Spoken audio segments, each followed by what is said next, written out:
Donc, il est une personne qui est bien connue dans le milieu astrologique et tout particulièrement ici à Bordeaux. Frédéric Malbec a rencontré l'astrologie lors du premier retour de Saturne sur sa position natale en 1972. D'abord autodidacte pendant une dizaine d'années, et de rencontre en rencontre, par l'intermédiaire de Martine Noveras, qui tient la librairie Arcane, elle commence à enseigner l'astrologie. Cette expérience durera 4 ans. En 1987, Frédéric crée une association intitulée Atelier du Verseau, et dans un même temps, elle est pressentie par une radio, White FM, pour animer une émission en direct consacrée à l'astrologie. Cette collaboration durera 7 ans, jusqu'en 1995. Parallèlement, Frédéric entre en contact avec Irène Andrieux, qui vient enseigner à Bordeaux l'astrologie d'évolution, une vision karmique en rapport avec la philosophie bouddhiste et intégrant un cycle holistique de mort et de renaissance. Frédéric suit son enseignement et devient son assistante d'été. Elle rencontre aussi Alexandre Ruperti, Samuel Jayan, je ne l'ai pas bien prononcé, mais j'ai du mal avec ces consonances, Michel Dupuis. Pendant toutes ces années, elle lit les ouvrages classiques de Barbeau, Hadès, Muchery, Volguine, Bouchon, et se passionne pour ceux de Bitierney, Lise Green, Arroyo, Sapotras. Penser que Frédéric s'est arrêté en si bon chemin serait une grossière erreur. Elle ne cesse de se perfectionner et aborde l'astrologie sous toutes ses formes, astrologie horaire mondiale, médicale et tournée vers l'orientation professionnelle. En 1996, elle crée Astro-Origine, qui représente ce qui fait sens en astrologie. De 2005 à 2009, elle se forme comme thérapeute en suivant le module de l'arbre de vie créé par Lise Pichot. Pour Frédéric, l'astrologie est un outil qui accompagne à la connaissance de soi. Si elle lui semble peu pertinente en tant qu'outil de prédilection, elle est, pense-t-elle, un outil extraordinaire quand il s'agit de nos rythmes, car elle nous permet alors d'éviter autant que faire se peut. Frédéric nous dit qu'elle est en partie à la retraite, mais elle se sent toujours motivée pour transmettre ce formidable outil de connaissance.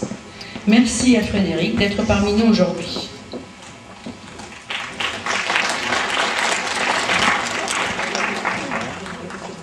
Je lui passe le flambeau.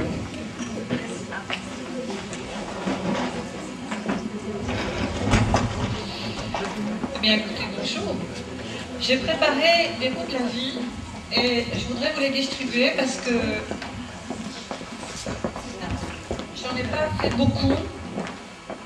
J'ai épuisé mes cartouches parce que j'en ai plus parce que c'est de la couleur. Et voilà, j'en ai, voilà, pour que vous puissiez suivre.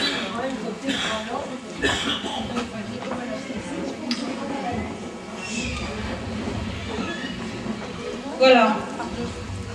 Ça vous permet d'avoir le vrai mandala, parce que ce que vous avez sur les actes, comme vous avez cherché quelque chose en noir et blanc, on n'a pas tous les cercles, les 4 cercles du mandala. Déjà, j'aimerais vous dire que ce mandala qu'on va regarder tous ensemble aujourd'hui, qui est un magnifique outil, est un outil philosophique et absolument pas spirituel ou religieux. On va parler de karma, et la notion de karma est une notion orientale très très loin de notre idée occidentale avec la notion de faute initiale. Nous sommes, nous, avec la notion de notre genèse, avec l'idée que notre histoire commence par une culpabilité, par une faute. Nous sommes donc dans de la spiritualité ou de la religion, avec 3 grandes religions monothéistes et patriarcales, la chrétienne, la juive et la musulmane, où il y a un Dieu central qui nous surveille, nous observe, nous récompense, nous punit, etc., etc. Il n'y a pas du tout ça dans l'idée de karma. La notion de karma est une notion, c'est une loi de cause et d'effet. Nos pensées, nos actes, nos paroles sont des énergies que nous produisons. Elles vont avoir un cycle de vie et elles nous reviennent. Nous revient exactement ce que nous avons pensé, ce que nous avons dit, ce que nous avons fait. Si nous avons pensé duel, ça nous revient duel. Si nous avons pensé entièrement, ça nous revient entièrement. Mais il n'y a pas du tout cette notion que nous payons, que nous rachetons quelque chose, qui est quelque chose de très judéo-chrétien, qui n'est absolument pas partie du message philosophique bouddhiste. De toute façon, chez les bouddhistes, il y a des dieux, il n'y a pas un dieu central. Donc c'est très très différent et il faut bien avoir cette idée en tête quand on va faire connaissance avec ce mandala. Donc déjà la notion de mandala, c'est l'idée que vous avez un cercle avec un point central et autour de ce point central, il y a donc différents mondes qui s'échelonnent.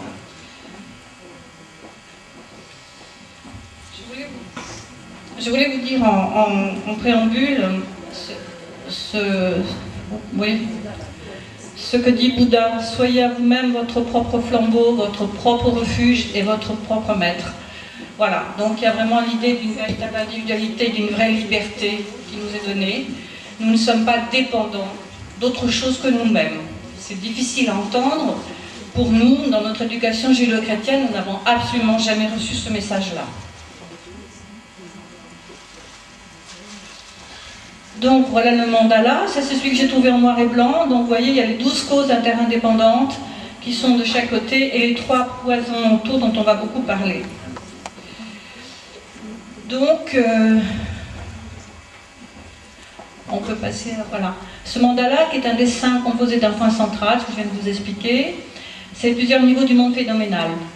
Alors, les premières représentations remontent au 5e siècle après Jésus-Christ. En sanskrit, Bhava Chakra signifie roue du devenir, traduit par roue de la vie, ou roue de l'existence, et roue du samsara. On trouve d'abord en Inde, puis après, ça va se répandre en Chine, Tibet, Japon, Corée, Mongolie, Népal, etc.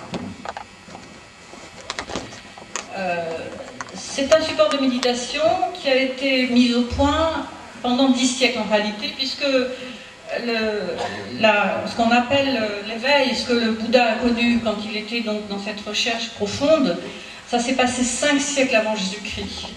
Et le mandala a commencé à exister 5 siècles après Jésus-Christ. Ce qui veut dire que pendant 10 siècles, les gens qui ont travaillé sur cette philosophie qu'avait donnée le Bouddha sur la libération de l'être, ils ont peu à peu créé cet outil extraordinaire que vous avez avec ce dessin, qui raconte donc le sens de la manière dont nous sommes piégés, nous-mêmes, par notre propre mental.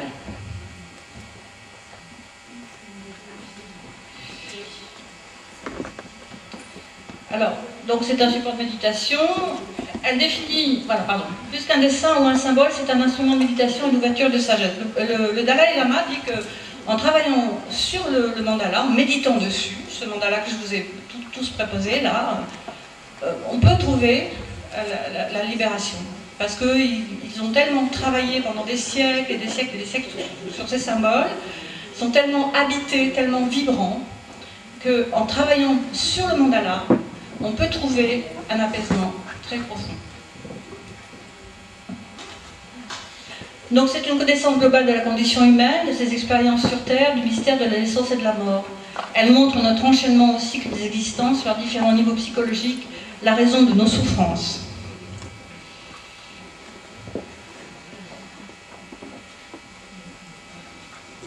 Alors elle permet de comprendre en profondeur, dans ce que je vous disais, sans maître spirituel, l'interdépendance des phénomènes et de parvenir à la libération. Non dogmatique, elle propose des voies d'orientation et d'accès à une recherche personnelle, révèle les moyens psychologiques, philosophiques et psychothérapeutiques d'appréhender sa relation au monde et à soi. Elle englobe le visible et l'invisible, la matière potentielle et manifestée et les états psychologiques humains. Elle permet de comprendre les 4 interrogations de l'existence. La première interrogation, c'est la difficulté que nous avons à obtenir un corps humain avec un bon fonctionnement et le libre arbitre.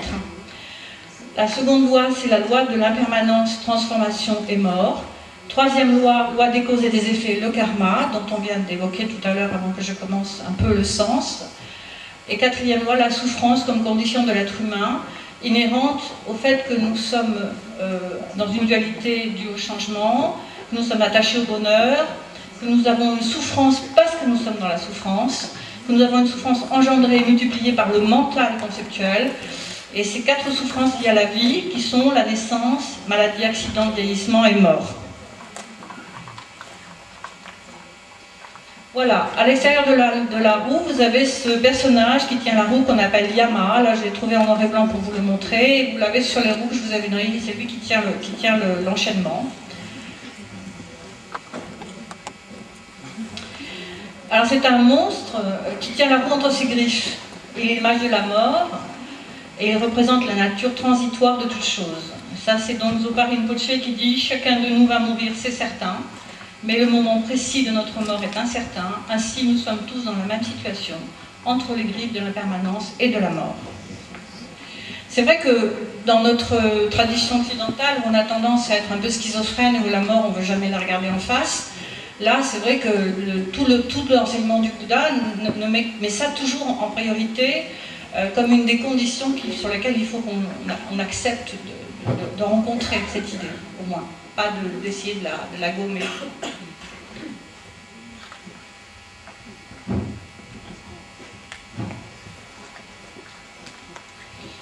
Alors, comment sortir de la roue du samsara? Donc là, en haut du mandala que je vous ai proposé, vous avez cette image où vous avez le Bouddha qui montre la lune claire. La lune claire, qui est la claire nature de l'esprit. Au fond, nous sommes tous un être avec ce potentiel de nature très clair au fond de nous, recouvert par des couches et des couches et des couches de sédimentation, dans lesquelles nous sommes prisonniers. Mais c'est au fond de nous, toujours présent, et c'est à nous de trouver la porte pour y arriver. Voilà. La porte, c'est le centre de la roue, débarrassé des trois animaux, donc libéré du manque de conscience intrinsèque de soi. Vous allez voir ces trois animaux, on va les voir, ils sont... Alors le Bouddha nous invite à traverser toutes les couches du mental et à sortir du samsara, la dualité. Sam, c'est donc, en sanskrit, ça veut dire accomplissement, synthèse, union, et sara, solidité, vigueur.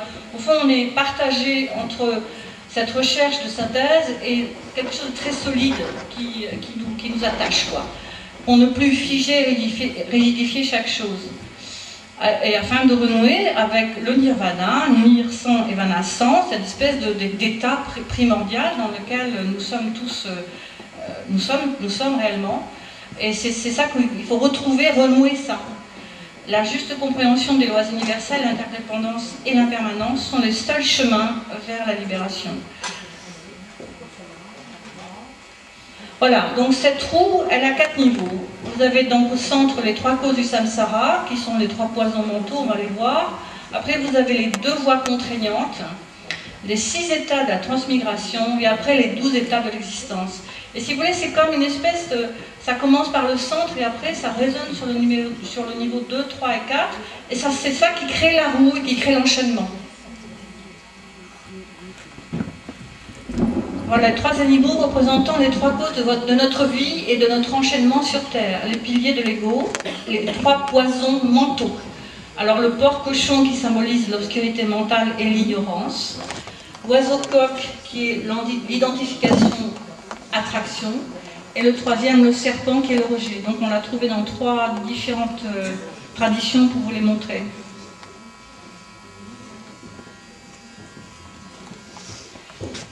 Donc l'obscurité mentale, l'ignorance, le porc, nous vivons en tant que moi-je, en tant qu'ego, qui génère une dualité immédiate, une identification-attraction à ce moi-je, qui s'est symbolisé donc par l'oiseau. Après cette identification-attraction, qui est donc l'oiseau, crée un rejet de tout ce qui n'est pas ce moi-je, symbolisé par le serpent, et le serpent, lui, symbolise donc le rejet. Voilà.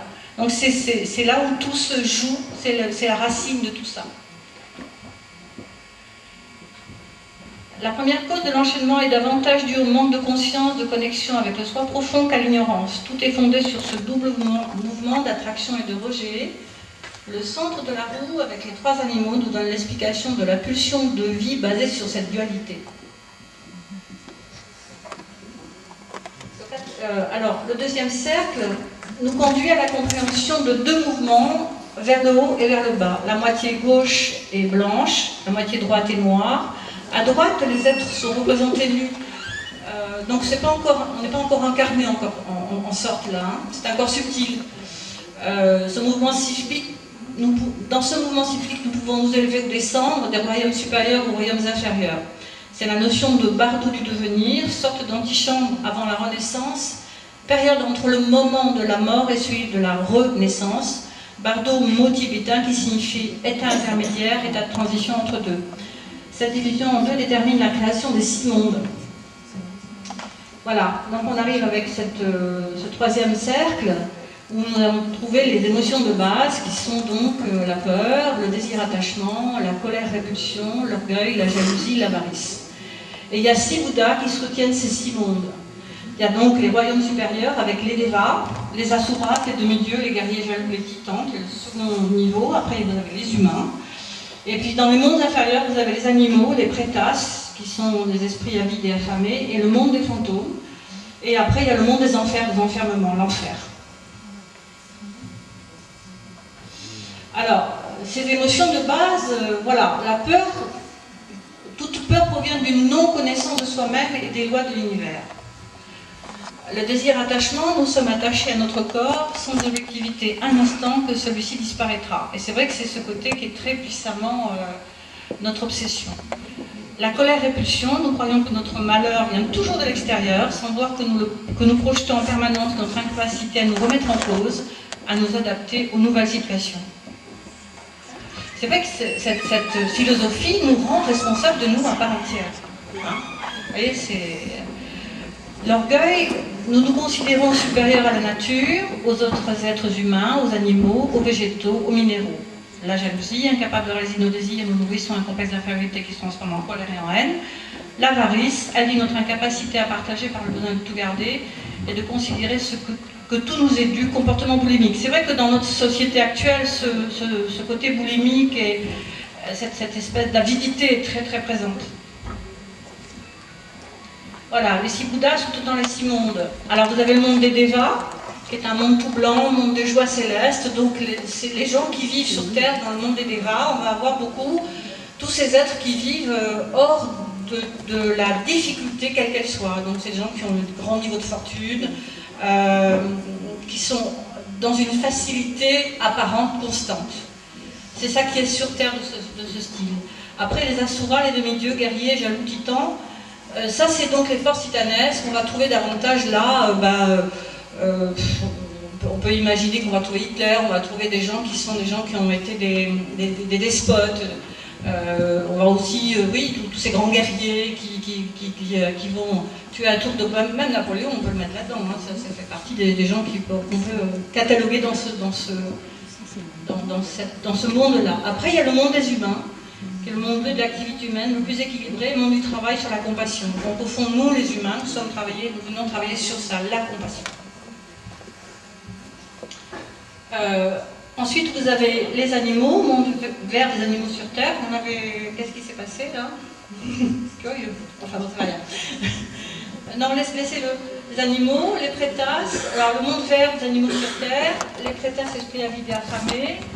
Et le monde des enfers et des enfermements, qui est le plus terrible, hein, puisque c'est là où on est carrément dans la haine et dans la malveillance. Ça, c'est donc les 6 Bouddhas des royaumes, les 3 Bouddhas des royaumes inférieurs.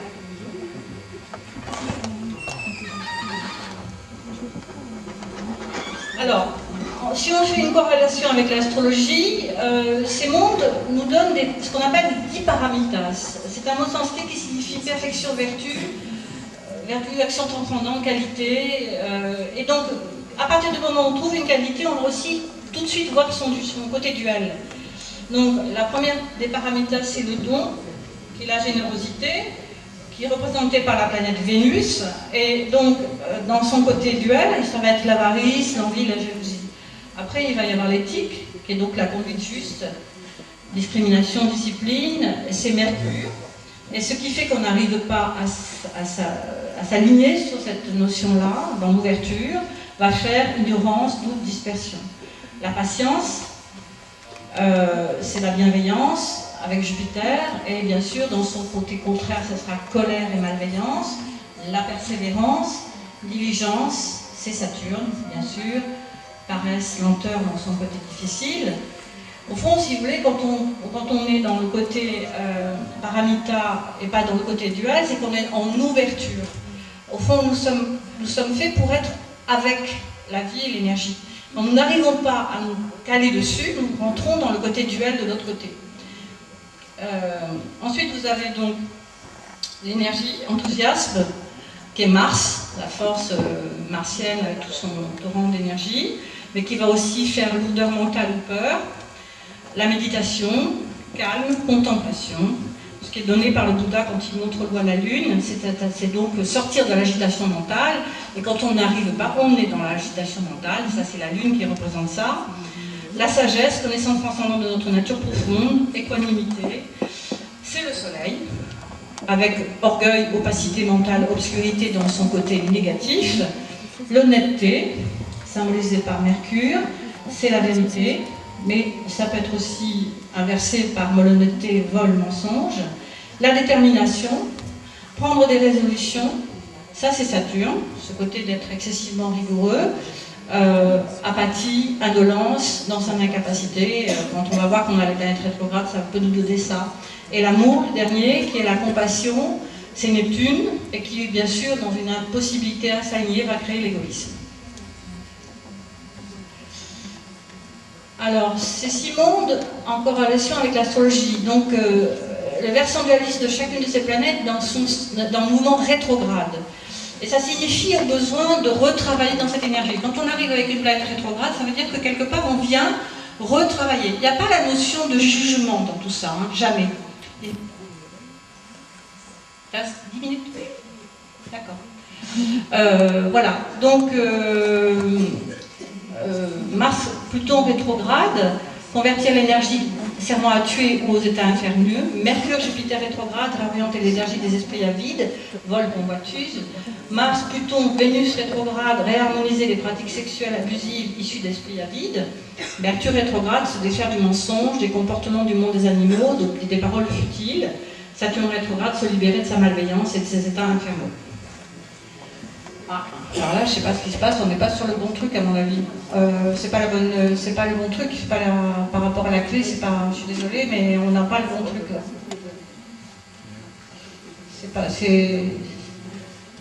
Bon, d'accord. Bon, mais écoutez, on va reprendre là où on était. On était donc.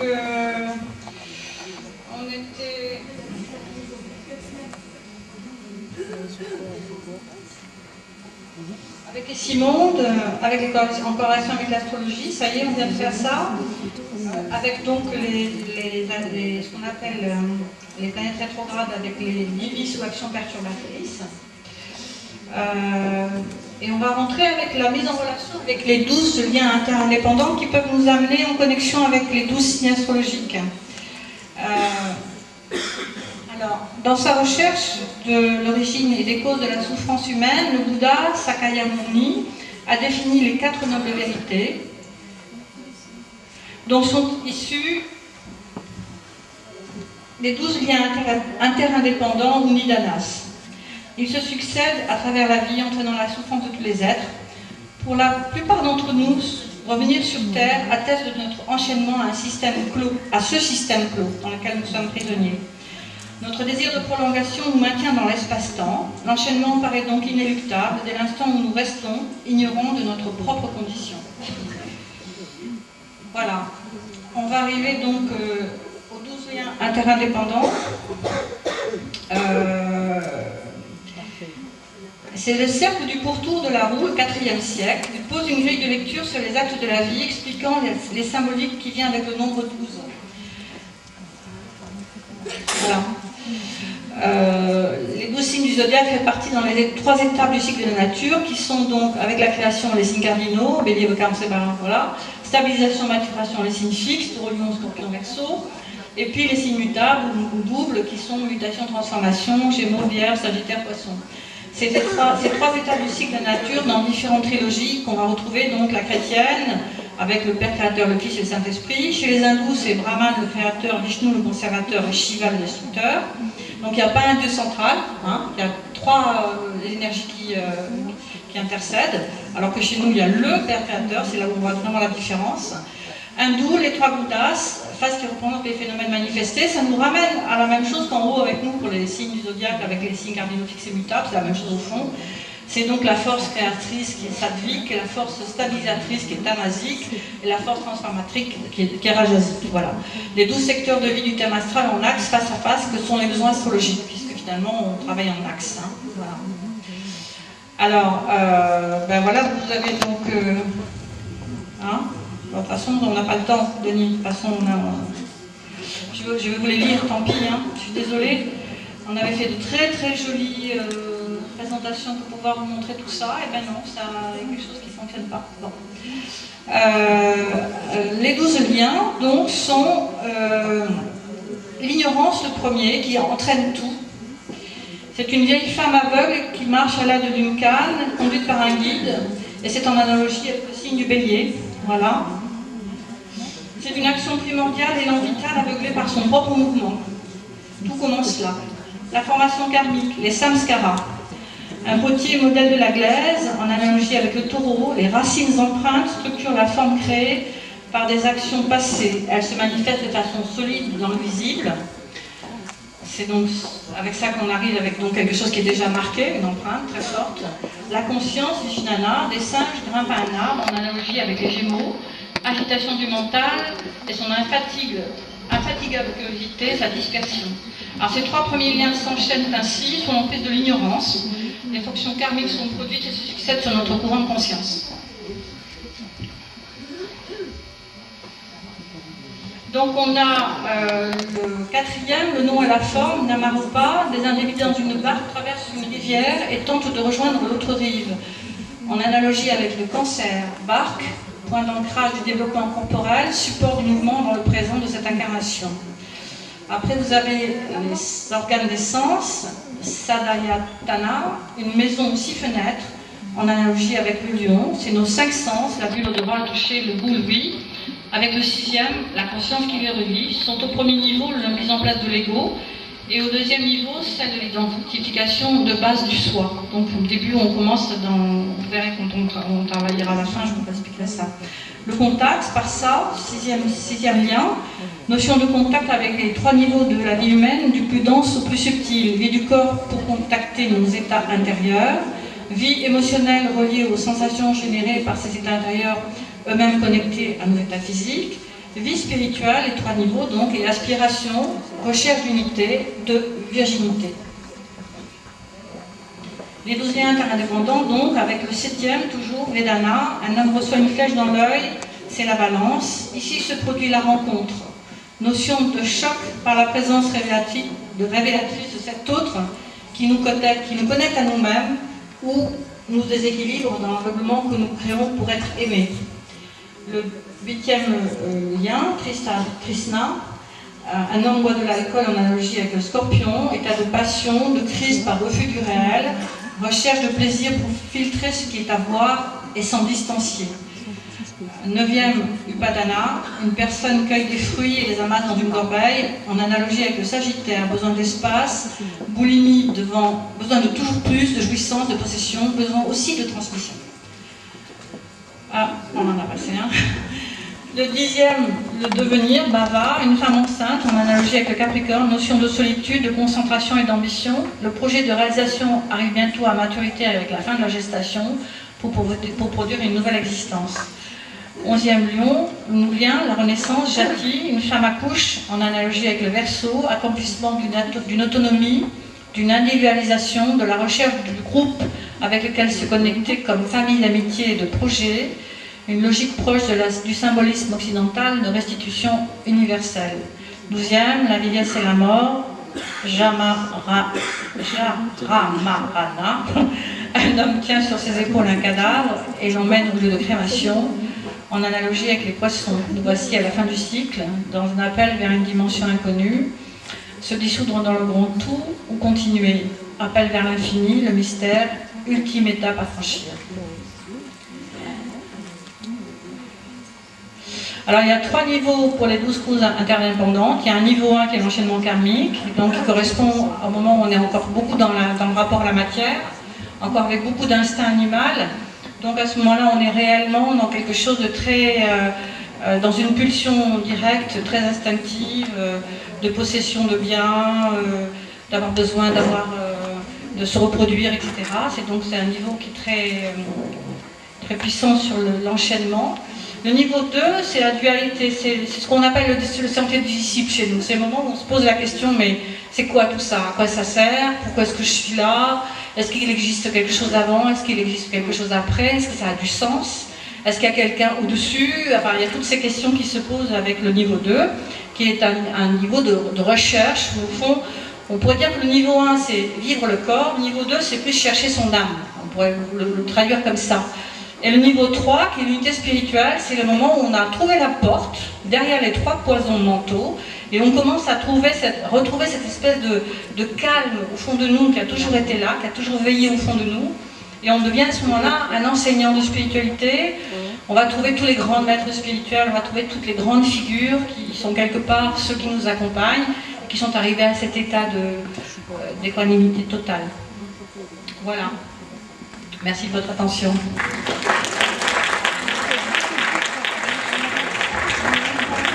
Merci à vous. Alors nous avons une petite pause, donc vous pouvez encore regarder tous les livres qui s'offrent à vous. Vous avez une démonstration, vous pouvez demander une démonstration du logiciel Zodiac. Vous avez des livres donc des livres de chez Pégase. Monsieur Michael Mandel qui vend ses livres notamment sur les éclipses, et vous avez aussi Monsieur Garçon, bien ça je ne me trompe pas, qui vend aussi sur les lunes progressées.